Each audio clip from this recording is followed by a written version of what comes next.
The giant red sun illuminated the countless cities on the three most populated planets in the universe. Its already dim and weak light was even further weakened by the millions of satellites orbiting around the star and focusing the light onto artificial dwarf planets, which saved up some of the energy into giant batteries that occupied most of their volume and reflecting everything else to smaller collection stations on all of the planets. There was no other light to be seen. There were no stars illuminating the void, partially because of the fact that they were all torn apart by the expansion of the universe. And partially because there weren't all that many stars left. Most of them exploded into clouds of gas or transformed into black holes. The cities on the planets were not normal cities, but tightly packed complex tridimensional structures. Designed to keep in them as many people as possible, and there was not a single square meter of the planets that was not designed according to that principle.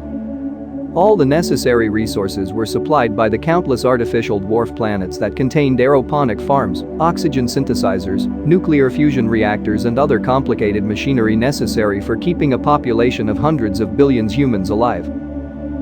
Automatic spaceships roamed the dark universe in search of resources, bringing entire planets to be combusted and transformed into energy. The people lived in small apartments dimly illuminated by bluish energy-efficient lamps.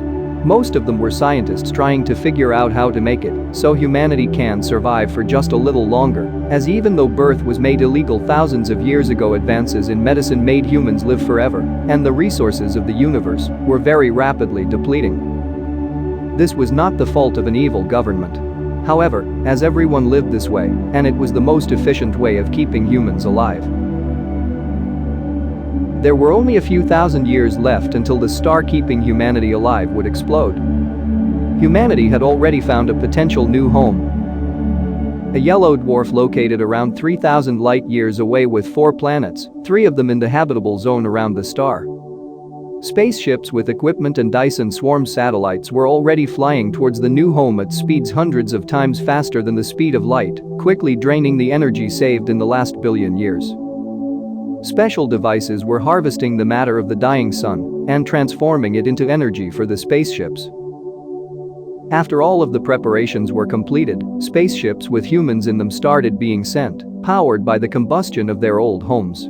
They glanced back at what remained of the old sun before the superliminal engines were turned on. The light of the old star would never reach them, invisible to the human eye form again.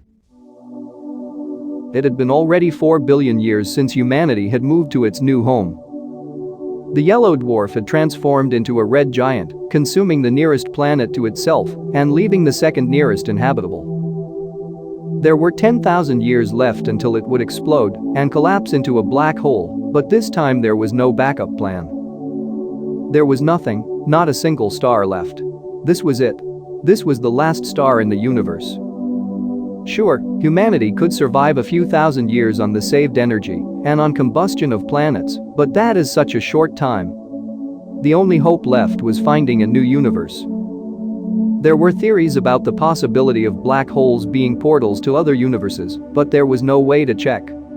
Light was not able to leave a black hole, and technology that allowed for superliminal travel relied on the deformation of space-time, and black holes already deformed space-time so much that there was no way for these engines to work. But it was the only hope.